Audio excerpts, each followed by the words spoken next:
De volta com o Educador Entrevista. Hoje eu converso aqui com o Danilo, diretor de tributação.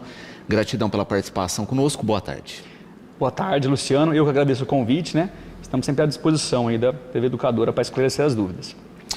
Bom, junto aí ao setor de tributação, tem uma questão primordial do município, que é cobrança do IPTU, né? Vamos falar um pouquinho a respeito disso, né? E da questão da própria geração do IPTU, né, Danilo? Como é que é feito esse cálculo para as pessoas que não sabem, né? E o que se tem de reajuste desse perfil? O IPTU, né, é o imposto que incide sobre os imóveis, né? Tanto os terrenos quanto os imóveis residenciais, comerciais e industriais, tem essa incidência desse imposto, né? Em Batatais também não é diferente, é uma regra constitucional e a legislação municipal é obrigada a acompanhar essa regra, né? Todo município é obrigado a acompanhar essa regra. E aí, como de costume, todo mundo já sabe, né? Agora no começo do ano, os contribuintes batatenses vão receber o carnê do IPTU, né?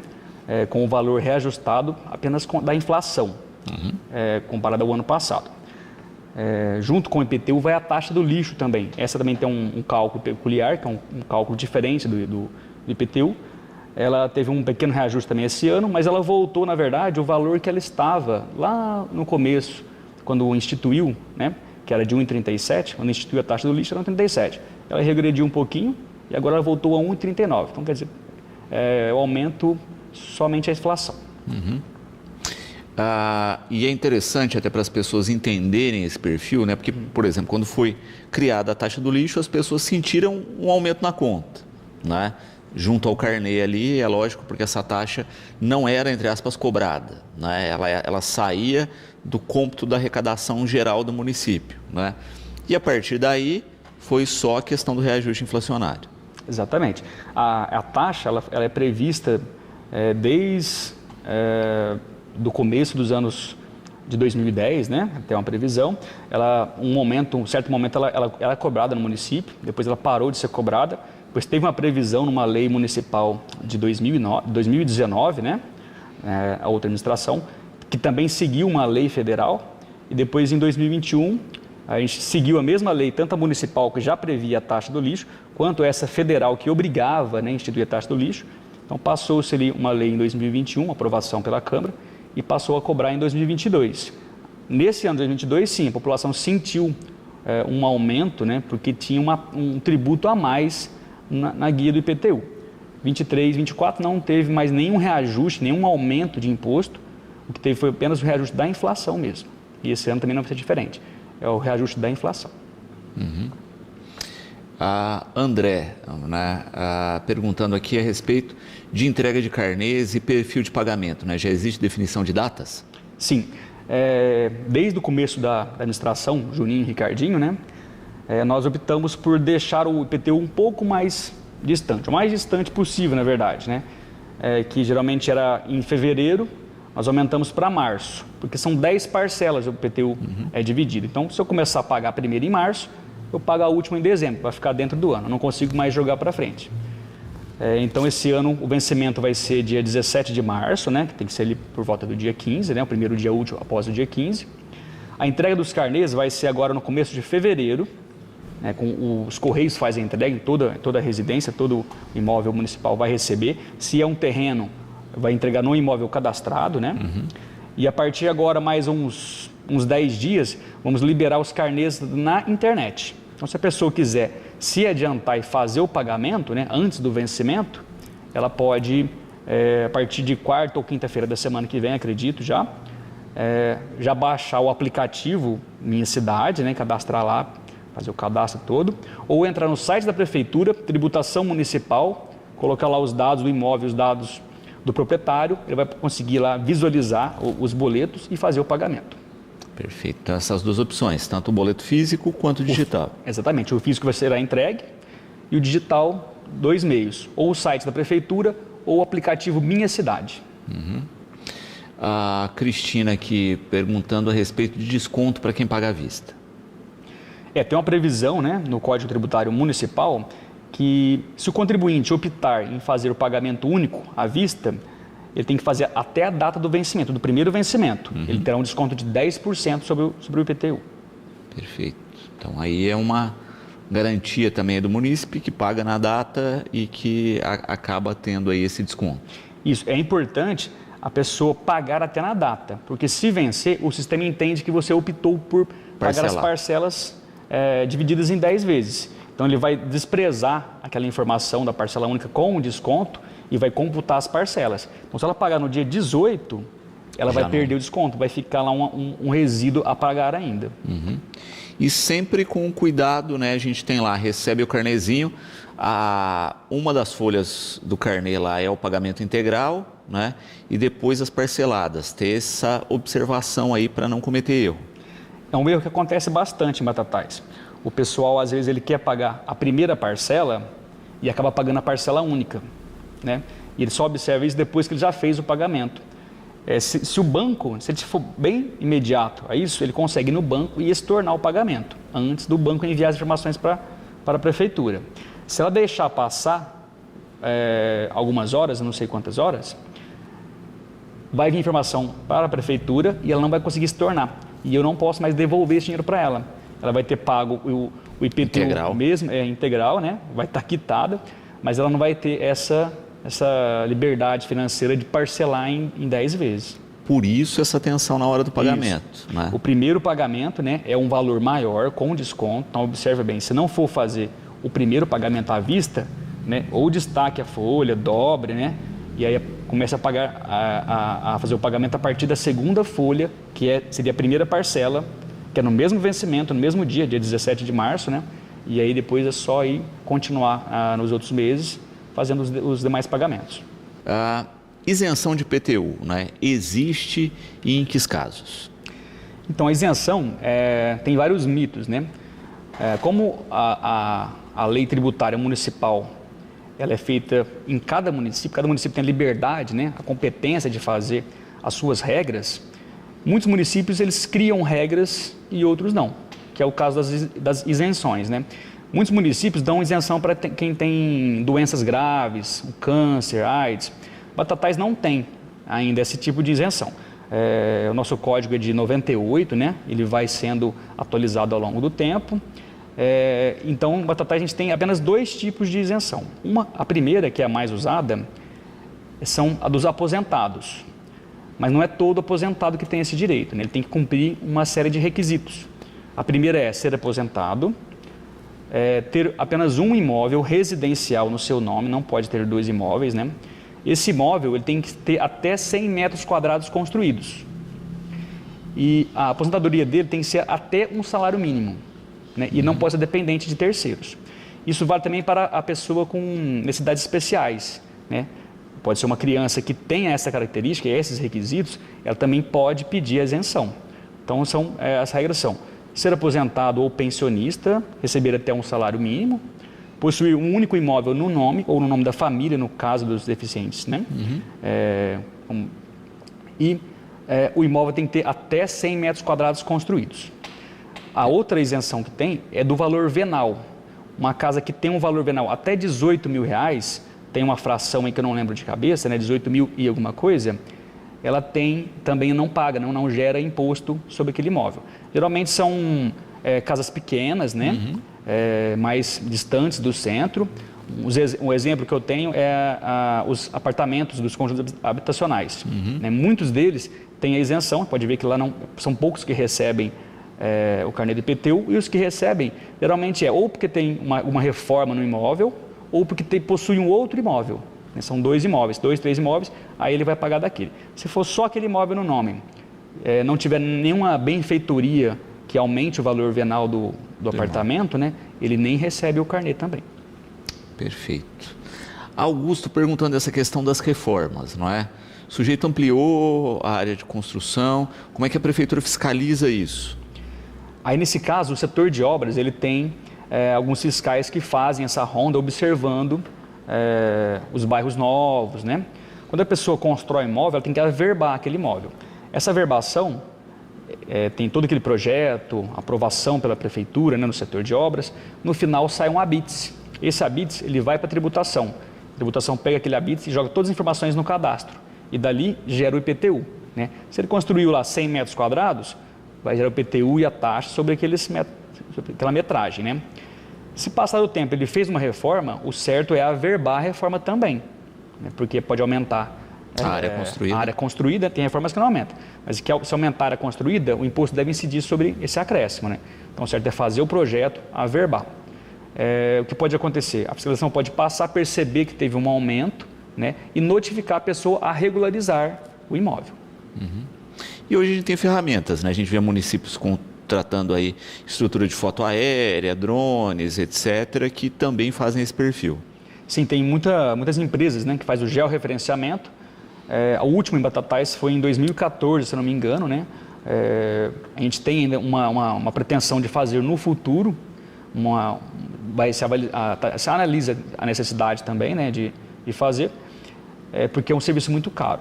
Mas aí sim, essas empresas elas passam, antes passavam com avião, hoje são drones que passam bem baixo, né, fazendo imagens da cidade.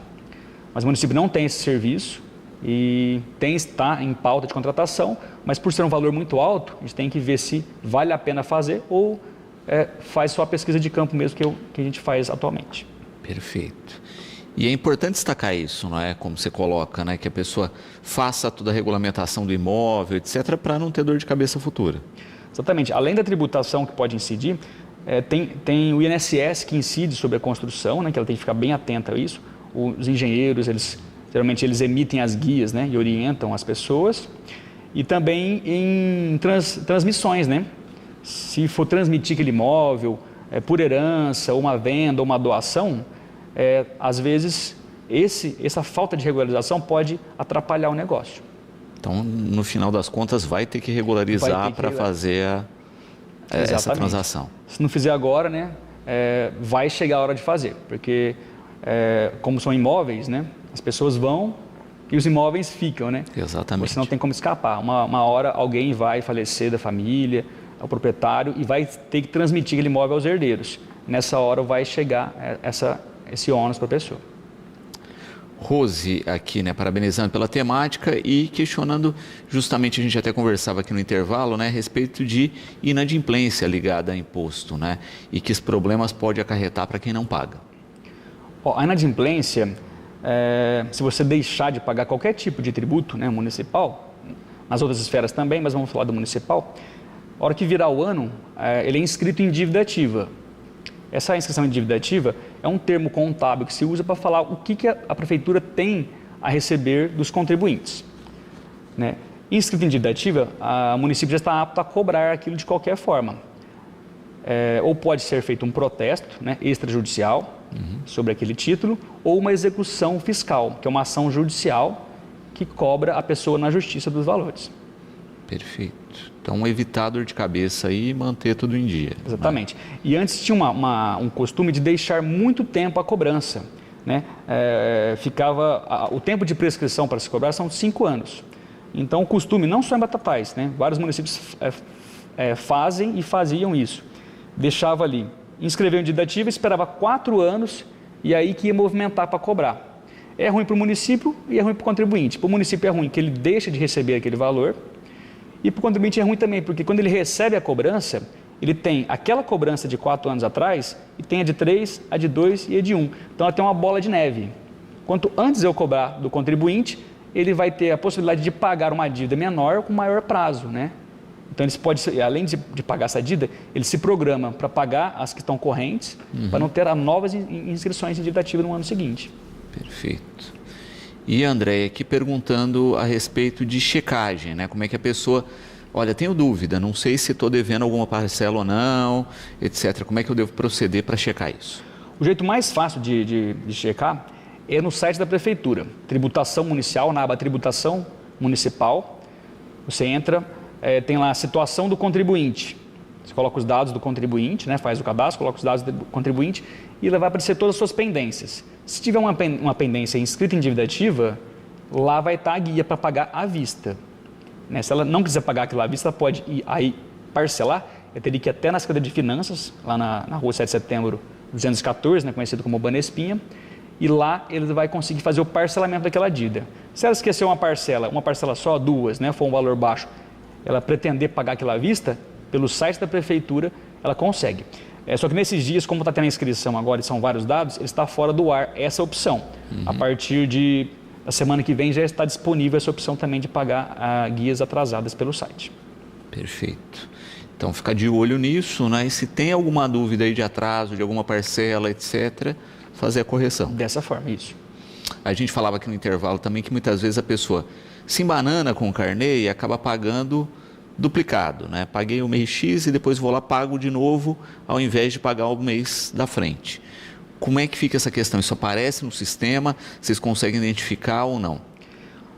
O sistema acusa, mas não de uma forma explícita, né? Lá tem, quando a pessoa, é um problema recorrente no município isso, né? A pessoa pular uma parcela e pagar duas da outra parcela. Se ela perceber isso, ela tem que, eu não consigo fazer uma compensação automática. Ela tem que ir pessoalmente até a Secretaria de Finanças, falar com o pessoal do atendimento, para o pessoal pegar aquela parcela duplicada e compensar na parcela seguinte. Ou se tiver pago a mais, né, parcelas duplicadas e sem parcelas a vencer, a gente faz a restituição do valor para a pessoa. Mas é importante ficar bem atenta aí, porque se ficar uma parcela aberta, como não há compensação automática, aquela parcela vai ser inscrita em dívida ativa. E uma vez inscrita, a gente não tem como, a gente compensa o valor, mas os juros e a multa a gente não tem como tirar. Então, vai compensar a parcela, vai ficar um resíduo de juros e multas, né, e vai ficar incidindo sobre essa pessoa. E, falando em tributação, foi, né, sancionada aí reforma tributária, que ainda está muito difícil das pessoas entenderem, né, o funcionamento, até porque é uma reforma que ela entra passo a passo em funcionamento, ela vai 10 anos aí para mudança. Como é que tem sido acompanhar isso, Dani? Olha, bem difícil. Hoje, o presidente, né, o presidente Lula vai sancionar, vai ter um evento grande lá em Brasília, até comemorativo, com tons comemorativos, né, para sancionar a regulamentação da reforma tributária. A reforma mesmo ela foi feita constitucionalmente, com a emenda constitucional 132, alterou ali o texto do sistema tributário na Constituição e agora veio a regulamentação. Hoje é a principal porque ela regulamenta as regras tributárias, depois vai ter uma outra instituição lá do comitê, né? Mas hoje é a principal. E aí são 10 anos, igual você falou, são 10 anos de adequação, né, de transição de um sistema para o outro. Vai ficar o novo sistema crescendo, né, e enquanto o antigo vai diminuindo. Então, quer dizer, vamos ter 2 sistemas tributários trabalhando ainda durante 10 anos, muitas regras, muitos benefícios que foram perdidos e está deixando todo mundo de cabelo em pé, porque só a reforma são mais de 400 artigos, né, essa regulamentação. Então, está tendo muitas dúvidas, se vai aumentar a carga tributária, se vai diminuir. É o principal, se o município vai continuar recebendo aquilo que ele recebe do governo, se vai aumentar, se vai diminuir. Então, tem dúvidas para todos os lados. E, de fato, né, é uma implementação aí que todo mundo vai ter que se adequar, empresas, prefeituras, toda a estrutura. E até na questão prática da gestão pública hoje se pensa nisso, né? Tá, sim. Eu tenho essa questão da transição, mas e aí? Porque a ideia é isso, né? Reduzir o volume aí de tributos que a gente paga, concentrar em alguns, mas ainda se discute isso, tá? E a movimentação financeira municipal, né? Fica em que impostos? Então, no município, a principal mudança é o ISS. Ele vai deixar de existir, né? Ele existe, vai continuar existindo durante o tempo, diminuindo, enquanto o IBS vai crescer. O ISS, como ele é de competência do município, o município já arrecada, já fica aqui. O IBS, ele é de competência federal. Então vai arrecadar e depois volta. Vai arrecadar e depois volta, né?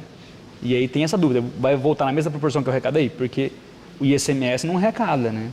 Eu posso arrecadar um tanto e vem uma parcela daquele cálculo do FPM.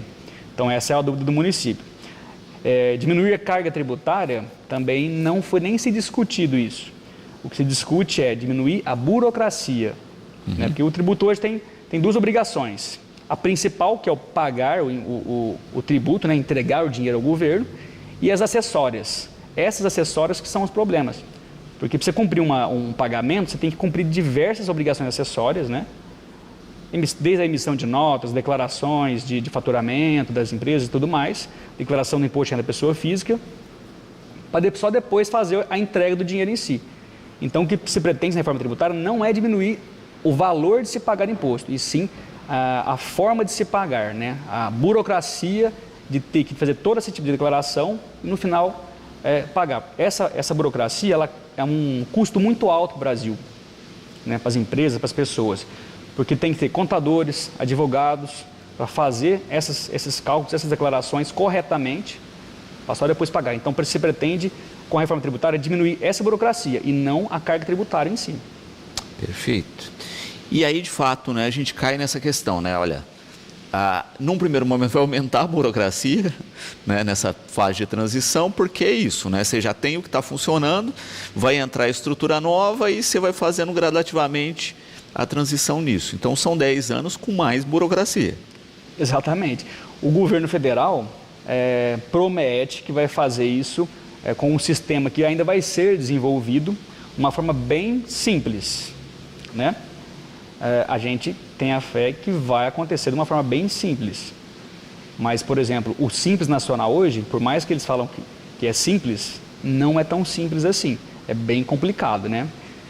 Mas a promessa é essa, que tenha um sistema que faça essa transição, mas que vai gerar muitos cálculos para as empresas fazerem, né? Planejamento tributário para as empresas vai gerar muitas dúvidas. Se compensa fazer do jeito que ela faz hoje, se compensa mudar a forma que ela trabalha. Isso aí ao longo dos próximos meses, dos próximos anos, né? Mas primeiro dos próximos meses, a gente vai ter uma ideia de como as empresas vão passar a atuar a partir do ano que vem. Uhum. E também é interessante quando a gente pensa em toda essa discussão, né, e do funcionamento, porque a gente tem hoje como aliado tecnologia, né?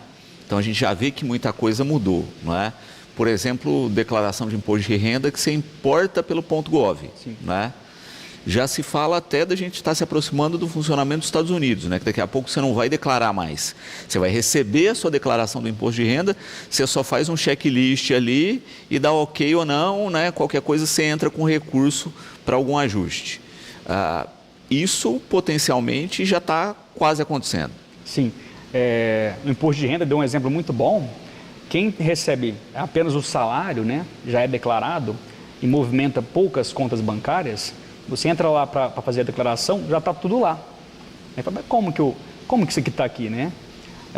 Às vezes você faz um exame médico, coloca o seu CPF, o médico declara. Quando você entra na declaração, já está lá. Você nem lembrava mais.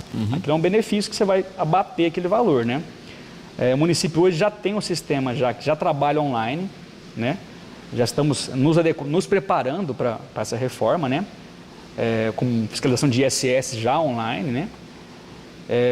Para ter exatamente essa troca de informação com o Simples Nacional, com a Receita Federal e movimentar tudo. Então, as empresas teve a discussão do Pix esses dias, né?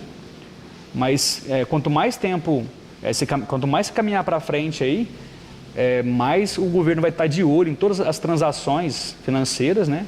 Aplicando tanto na pessoa física quanto na pessoa jurídica. Logo não vai ter mais como que ele esconder.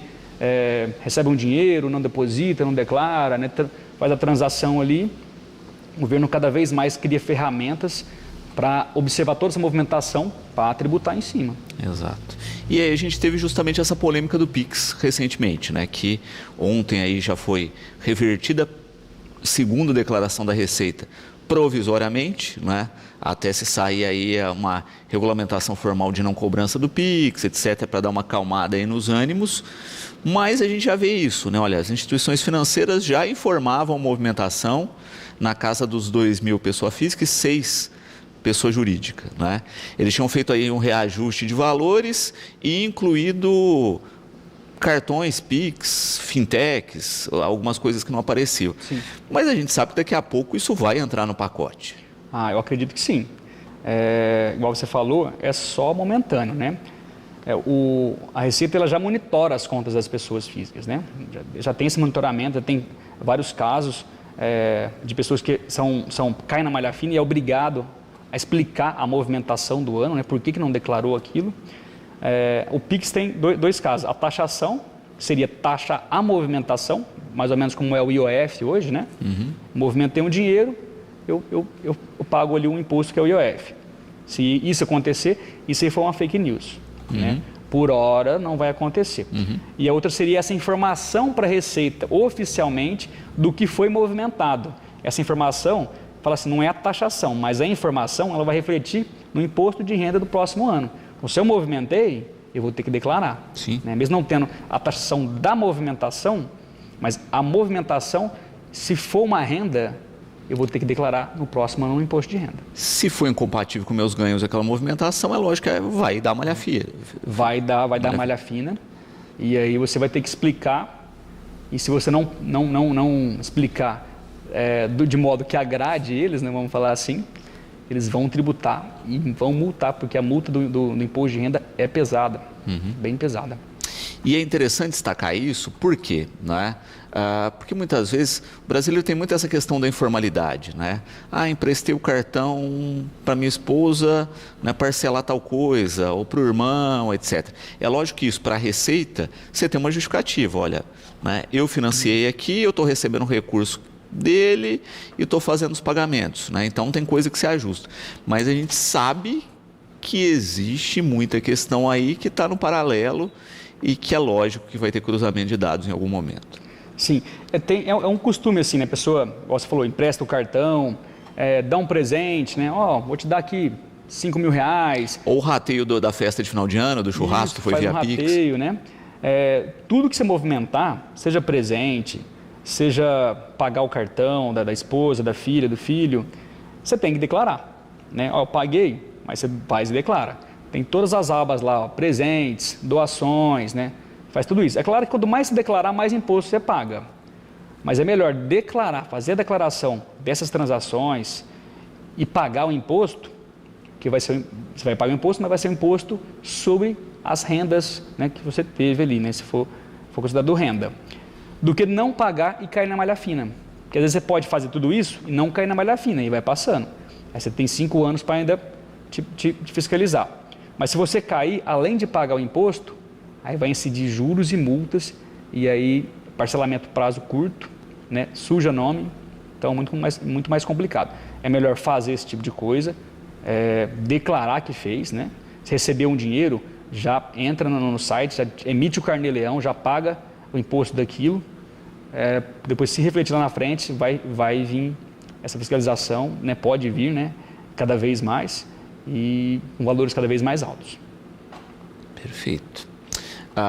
Também é interessante, né, quando a gente destaca toda essa questão fiscal agora do Brasil, né, todo esse entendimento novo, com tecnologia, etc., e até a transição da reforma tributária, que, de fato, né, está fechando um cerco aí, até para compreender, porque muitas vezes a gente fala da carga tributária do Brasil, né, e etc., mas é uma carga tributária relativamente alta, mas também porque tem muita gente que não paga e que deveria pagar, então você não consegue ajustar as contas em função disso, mas comparativamente quando a gente pensa também no nosso teto de imposto de renda, que é 27,5%, é isso? Sim.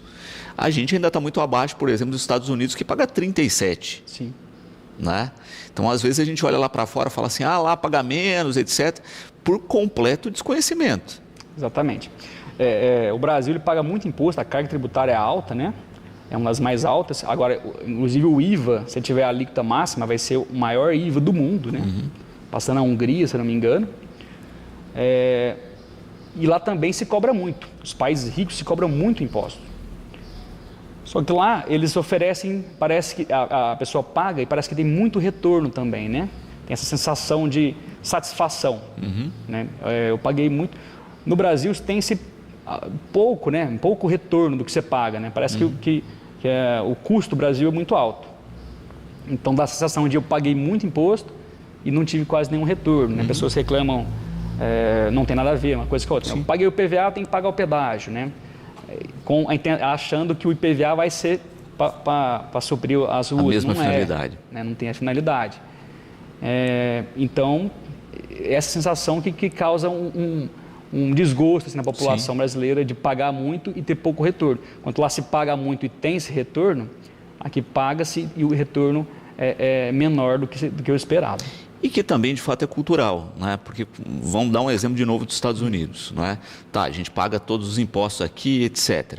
A gente tem saúde pública de graça, né? Lá a saúde é um custo exorbitante, quem não paga um seguro-saúde está enrolado na vida, né? Então também tem uma questão cultural aí de como o governo vende essa imagem do serviço prestado. Exatamente, tem até um caso agora bem recente dessa semana, do morador de Ribeirão Preto que mora na Holanda, me parece, que ele estava num voo, passou mal e ele está no hospital lá, fazendo vaquinha pela internet para pagar o hospital, porque tem um problema no coração, saiu essa semana na PTV, se não me engano, e tem um problema no coração, ele tem que fazer uma cirurgia, e o hospital fala assim, ó, custa tanto a cirurgia, você vai pagar? Não tenho dinheiro, ele vai morrer dentro do hospital, eles não vão fazer cirurgia, e no Brasil não, no Brasil a pessoa está, né, essa sensação de não ter a volta, parece que a gente não tem a volta, mas aqui, se fosse aqui no Brasil um estrangeiro, um holandês, ele já teria sido operado, teria cobertura, independente, porque a nossa Constituição protege a pessoa humana, né? E o município também faz isso, né, com os valores investidos na saúde, que são bem maiores do que o determinado, né? Sim. Isso voltando quer dizer, a gente tem um retorno sim, parece que não, em alguns pontos talvez não tenha, mas em muitos pontos tem esse retorno, o município mostra isso também, né? Mas às vezes passa despercebido porque a pessoa fica com essa ilusão, estou pagando muito, então estou tendo retorno. Está tendo retorno, talvez você não use, mas o seu vizinho usa, o seu parente usa. Exato. Reforçando então, Danilo, né? Entrega dos carnês agora em fevereiro, não é, do IPTU, pode se checar também no site da própria prefeitura e sempre ficar atento, que a gente sabe que é um período também, né, suscetível a golpes, cheque direitinho as informações do carnê, qualquer dúvida, busque aí o setor financeiro da prefeitura para sanar qualquer informação. Exatamente. Não pague nada que não for oficial. A prefeitura agora, foi até bom você falar nisso, a prefeitura agora vai notificar as pessoas que serão inscritas em dívida ativa. A notificação não vai ser acompanhada de boleto e nem de valor da dívida. Vai ser uma cartinha para a pessoa vir até a Secretaria de Finanças e regularizar. Nós não vamos mandar nenhum código de barras, nenhum PIX, nada para a pessoa pagar de casa. Ela vai ter que vir e regularizar, porque às vezes ela não está devendo. Às vezes ela pagou uma parcela trocada. Sim. E ela precisa autorizar ou compensar. Né? É uma regularização. A gente vai atualizar o cadastro da pessoa, vai ver se ela está devendo ou não, né? Se tem como... às vezes tem até dinheiro para receber, se ela pagou a mais a gente vai notificar também, né? Mas a gente não vai mandar nenhum boleto para a pessoa. Ou vai ser o carnê oficial, da forma que todo mundo já está acostumado, né? Aquele carnezinho. Ou a pessoa tem que entrar no site oficial da prefeitura e emitir o carnê por lá, ou ela tem que vir até o Finanças. Se a pessoa receber um boleto da prefeitura, que não seja o carnê do IPTU, não pague. Perfeito. E de olho nesse carnê do IPTU, né, na questão de parcela única ou parcelado, e também cuidado ao cadastrar no débito automático aí, checa de fato se está compensando todo mês. Exatamente, o débito automático tem tido alguns problemas, mas a pessoa cadastra e fica uma homologação, e às vezes é recusado, às vezes faltou um passo ali. Então cadastrou, chegou no dia do vencimento, tira o extrato, vê se deu baixa mesmo, né? Se não deu, procura a prefeitura para regularizar ou procura o banco, porque o cadastro do débito automático é feito no banco, não na prefeitura. Procura o banco ou procura a prefeitura para ver o que está acontecendo, se tem algum problema, né, de homologação ali, para não ficar achando que está sendo baixada a parcela e aí não está. Perfeito. Quero agradecer a participação conosco, deixar sempre o espaço à disposição, né, e esperar aí que a gente tenha, né, a tranquilidade em breve, né, com essas mudanças, etc., de compreender melhor o sistema tributário, né, e conseguir de fato, né, ter uma rotina tributária mais tranquila do que a gente tem hoje. Vamos torcer para que isso aconteça, né? Eu tenho esperanças que vai acontecer sim. A gente fica sempre com ponto de interrogação, né? Porque a gente conhece assim, ao longo dos anos o que vem acontecendo, mas é um ponto de esperança sim, né? Que melhore essa burocracia e até o custo do Brasil, que depois pode até refletir numa carga menor de tributos. E voltando para o município também, a gente está à disposição lá na Secretaria de Finanças, né? Quem tiver alguma dúvida e quem tiver alguma reclamação pode se dirigir lá. A que vai atender vai tentar resolver da melhor maneira possível.